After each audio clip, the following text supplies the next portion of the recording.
next presenter is going to be Bob Wallace. Bob Wallace is a senior coordinator at Atwell LLC out of Pittsburgh. He has spent 14 years leading mapping and design efforts for energy clients across the country. He started as a rod man for a small survey company where he was assisted in boundary and civil survey work. Since then, he has worked on an extensive number of natural gas distribution transmission projects, including large capital growth and maintenance initiatives. Bob holds a level 3 Blue Sky certificate, which I'm curious to know what that is, as well as an FAA Part 107 remote pilot certification. And I need someone to change this. Sorry.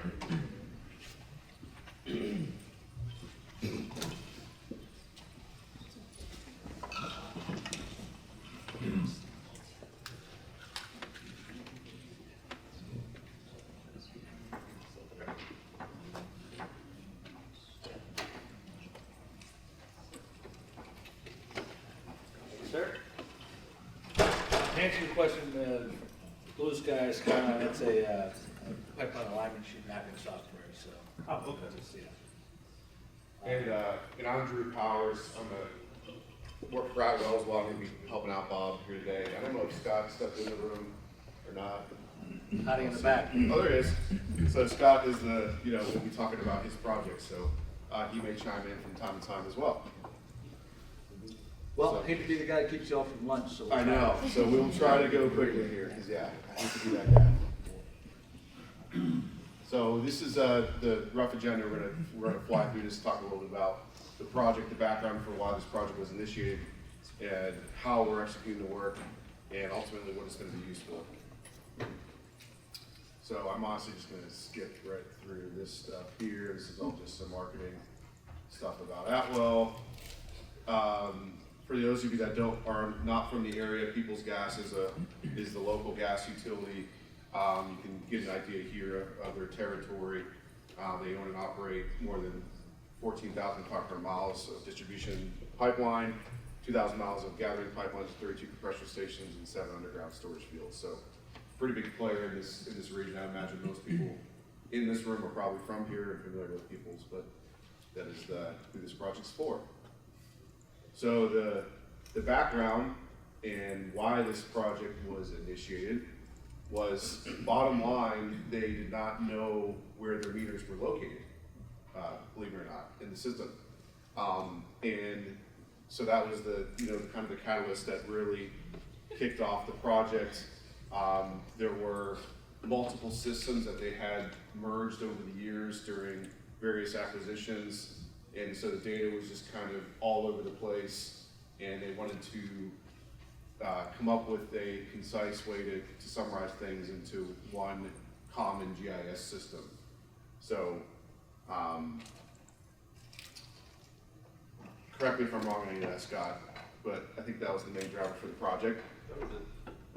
Yep, so that, they worked through their processes internally to find out, what it was going to take to upgrade the GIS system and get it where they wanted it to be, and that led to this project. So we're also going to talk about what geocoding is, how does it work. Ultimately it's a valiant effort to update GIS, but it fell short of the ultimate goal. So they needed a more robust solution. So we talked about, they had all this conglomeration of data from multiple systems. It had a lot of inaccuracies, which then caused operational challenges. They would go out to, operations would go out to a site, the stuff wasn't where the system said it should be.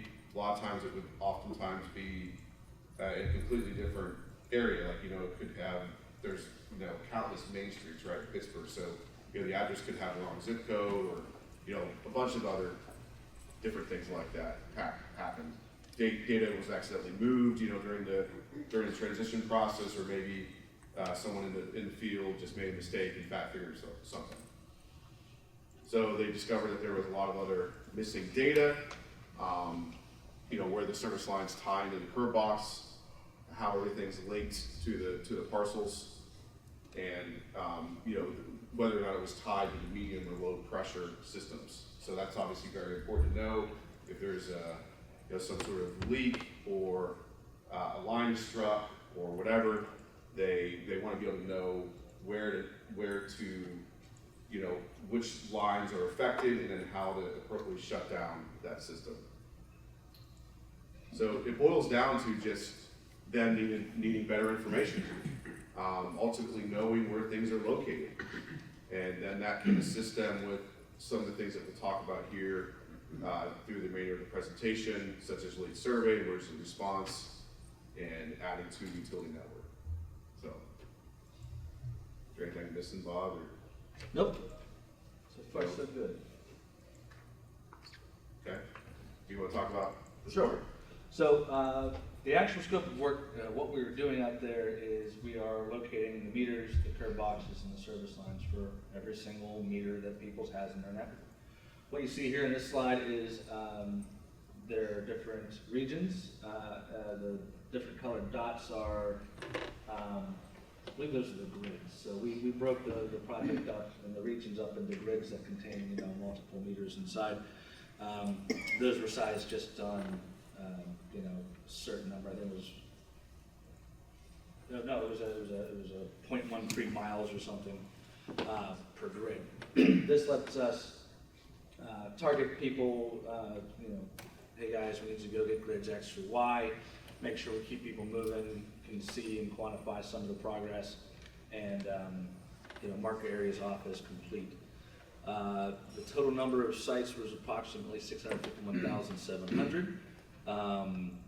And something like, I think we have 5,000 miles of service lines. So we weren't locating any of the main or anything like that. That was not part of the scope. We were just focusing on curb box to the meter. I think we're good here. Yep. Yep. So, obviously while we're out there locating the actual position of these things, we can collect information about them as well. So we're taking photos of the meters, indicating damage to curb boxes. Every single piece of data that we're collecting has a comment on it. We have people reporting that there's a dog there. Things like that are handy to have if you have to go to a site and not get bit by a dog. So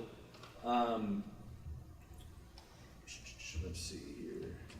We worked with Peoples to develop what they wanted to know about each of those items. We're also, indicating whether it has a regulator, how many they are, so that they can tie that back to make sure they know that they're, associated with the correct line, like Scott or like Drew was talking about a moment ago. We're picking up exposed lines, damaged curb boxes, so it's a nice little snapshot of what their stuff looks like right now that they can then use for all kinds of different things. Yeah, this is actually what the screen will look like when it's pulled up. Yeah, this is the pictures there from our collector app. We're using field maps now. It was ArcGIS collector, but now we moved to field maps. That allows us to, everything is hosted on people's AGOL. They can push changes back and forth from there pretty seamlessly. And it's a nice sort of snappy interface for that field collection. So, we wanted to show the iPad, but we don't have a red cable. Right. So. Yeah, because we are actually still doing this right now. So Yeah. As we speak, we have a bunch of technicians out there collecting this data. We can get a live look, but This here is a picture of our very fashionable get-up. We even have umbrella clamps that go on there too if they don't want to get wet, but nobody seems to ever want to wear them. So the hats weren't very popular either. right. So we had to find curb boxes, find service lines. GPS is all the spec was plus or minus 1 foot accuracy. To find people at Precision helped us equip ourselves with some R2s and some Rex locating equipment. The Rex locators there, you see in the picture on the right. We are using magnetic locators to find curb boxes. They're all steel lids. We'll do some minor digging to dig those up. We also have a pipeline, subsurface utility locating equipment. Nice little, everything was, we wanted to be portable, right? So everything we can pack on these poor guys, we did. We'll talk Oh, about yeah, the base base station as well. station, sure, yeah.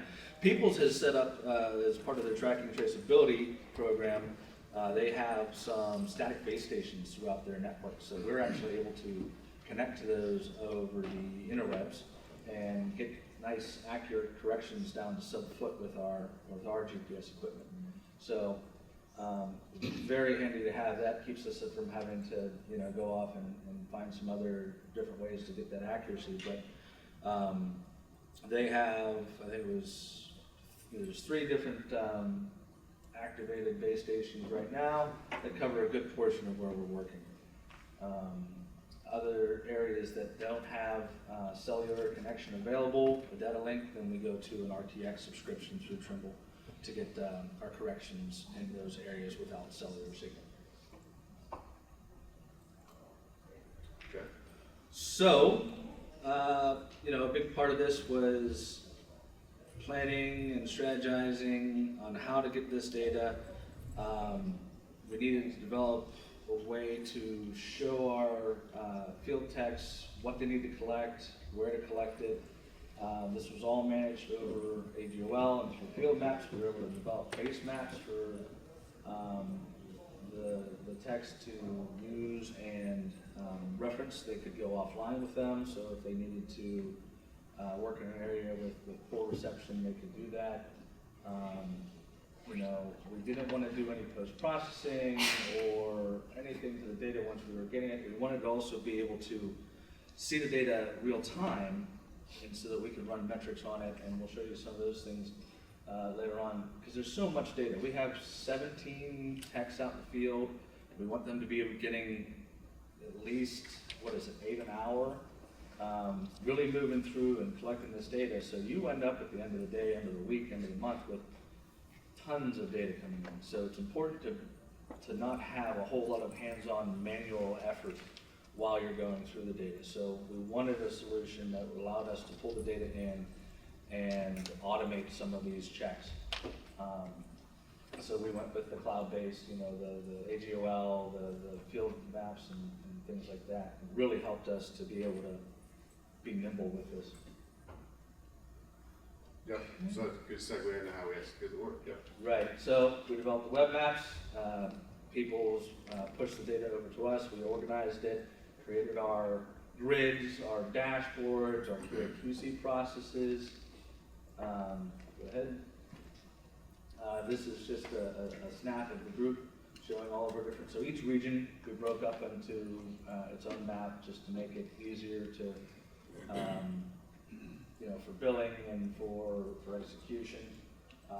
We created that grid system I talked about earlier as well to help sort of organize the text.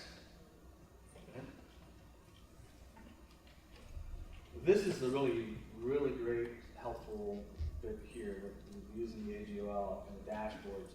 We're able to configure a dashboard.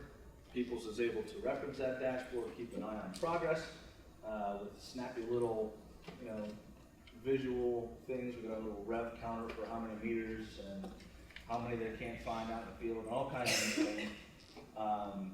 You can really look at that data as it comes in and look at trends. You can look at each tech. Hey, this tech is finding a lot of meters that he can't access. Or what's the deal with that? You can either identify an issue with personnel or really tell something about what's going on in that area. That peoples can then, relate that to their field personnel.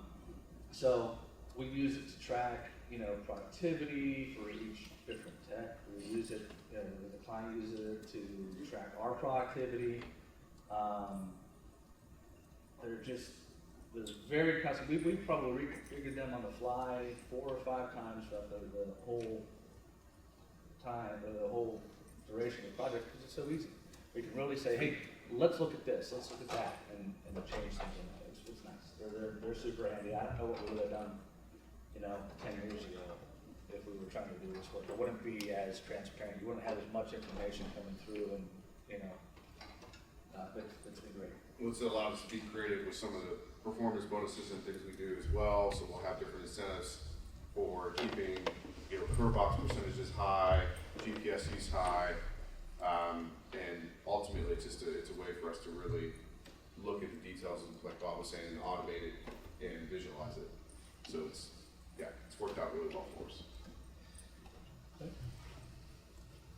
So yeah, and just more what you can do with the dashboard. This is in the background. We've got some different examples. We're able to see how often they're using a GPS receiver. How many meter settings, how many manifolds they're getting to, over the course of a couple weeks.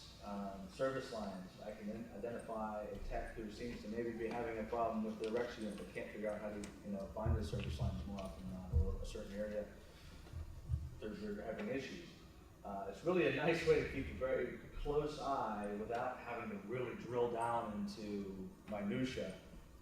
It's all right there. We can display it, we can modify it, we can. It's been ahead. So that is. We're also using, I guess that was the geotab. We can also use, vehicle GPS tracking in conjunction with our web mapping to, again, unfortunately, keep techs honest, make sure they're where they're supposed to be. Everything they have is tagged with the GPS or the GPS timestamp. We can make sure that their GPS and their data times match the times of the vehicles, routes, and they weren't doing something. It's always suspicious when you say, okay, your quota for the day is 64, and you get that guy who gets 64 every day. They're paid by the hour, right? We want them to be, productive and keep going. And we can, as management, we can make sure that we're not getting taken advantage of. Yeah, trust us, we have some wild stories. If you I was share so them around. naive and trusting going into this. These guys aren't it's gonna be fine. They're gonna go, they're gonna hustle. I am now a jaded. You're a cynical old man now. Cynical Yeah. bastard.